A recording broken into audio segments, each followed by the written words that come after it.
Since from the beginning, practice is our whole life,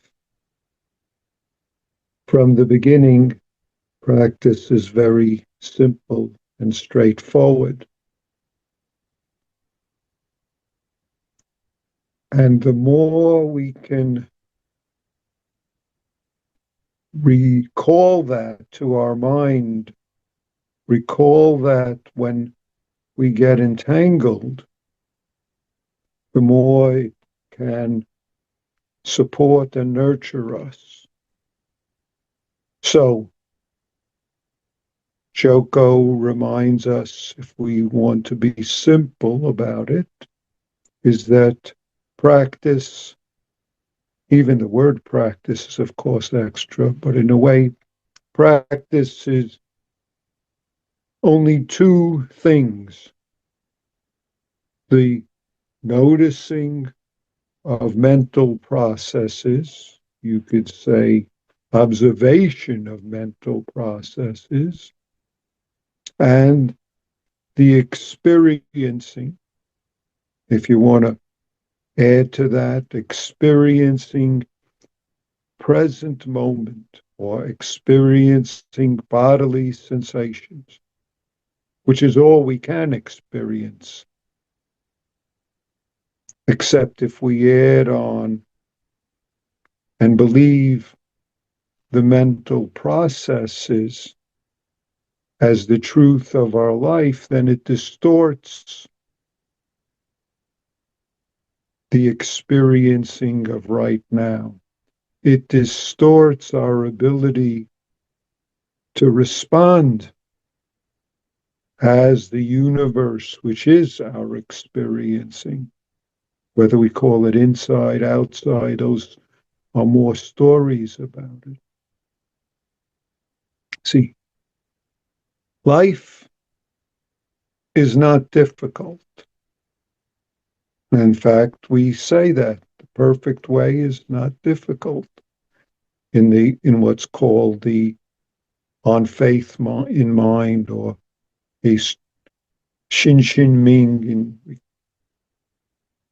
Chinese, the perfect way, the great way, the way of our life. We don't have to use perfect. The simplicity of life is not difficulty, except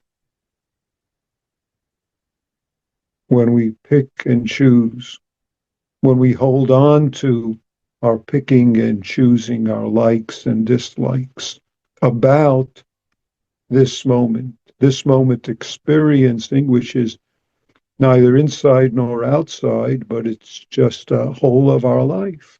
The whole of our universe is this experiencing. I say it over and over, experiencing, experiencing, experiencing.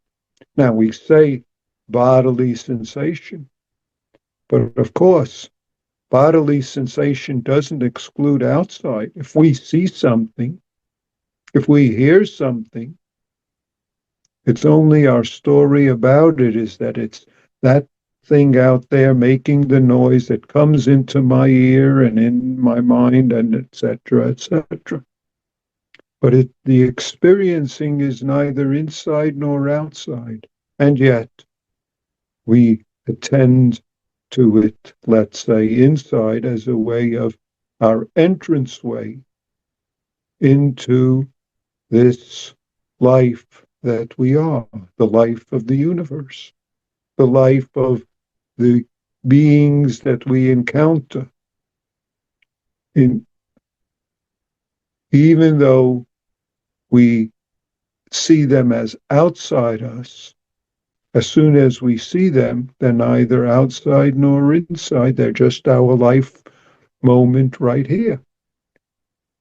And it's only our likes and dislikes about them that creates difficulty for us and results in us doing things that creates difficulties for them, so to speak.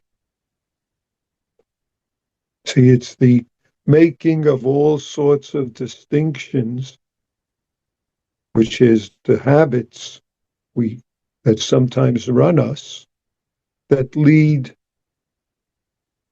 as the sutra says, heaven and earth set apart. Holding on to I'm for or against keeps me from seeing and being the truth of life here. And sometimes results in my suffering, in harming myself or others, in the suffering of others.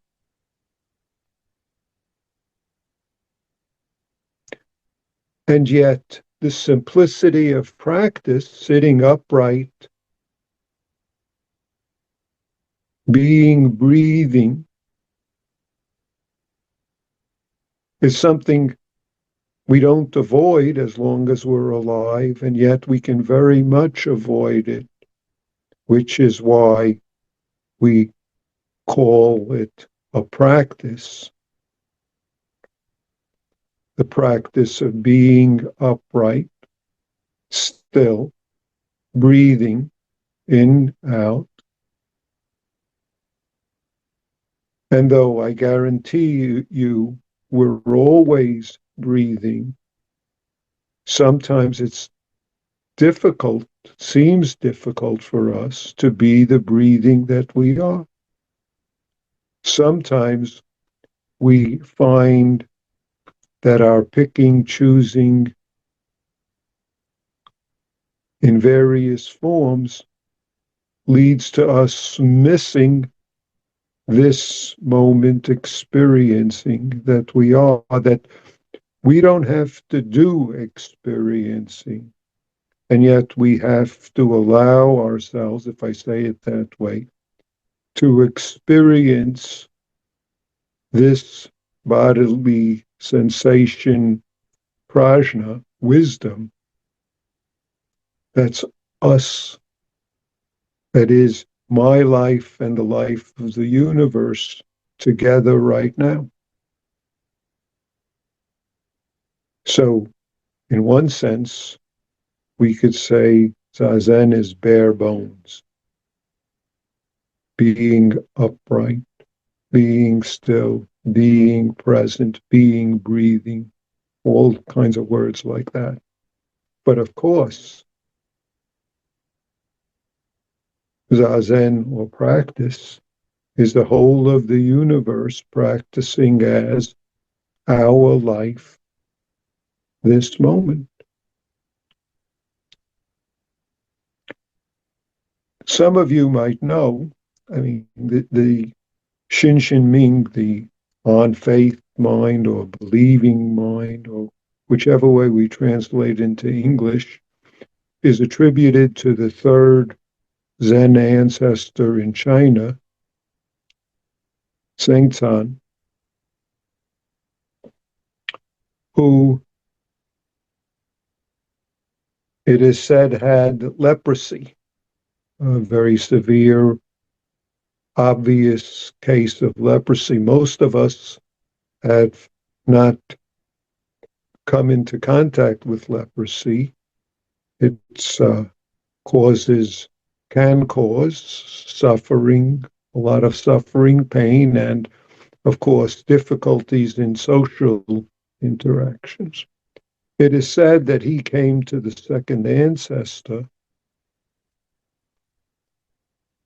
and said to him, please cleanse me of my defilement or my wrongdoing, that somehow I have this leprosy. I must have done something wrong. I must have had something that caused this. So the third ancestor said to him, bring me your defilement, your wrongdoing, and I will cleanse you of it. I'll take care of it.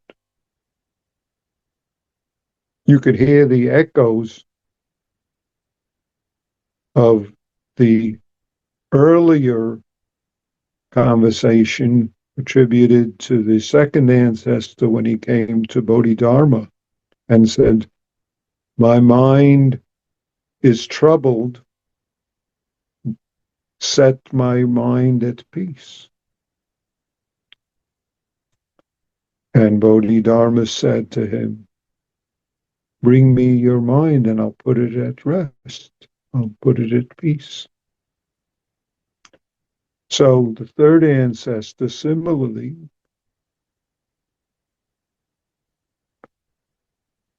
bring me your wrongdoing or your defilement and I'll take care of it. And the third ancestor struggled with it and finally came back and said, "I've searched for my defilement, for my wrongdoing, and I couldn't find it." And the second ancestor said, "I've put your defilement to rest. I've put your troubled mind to rest."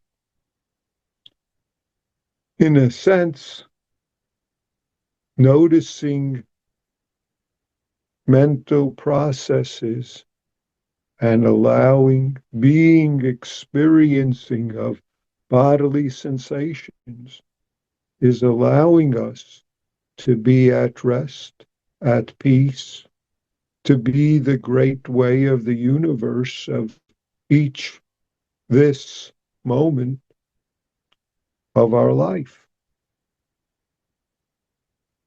Then, moment by moment, we can take care of what's called for. Moment by moment, when and if we are entangled in our mental processes to the extent that they blind us or hinder us or lead us to do troublesome things, we have the antidote. No problem with mental processes. They're perfectly an appropriate part of being human, except when we entangle in them. No problem with picking and choosing likes and dislikes,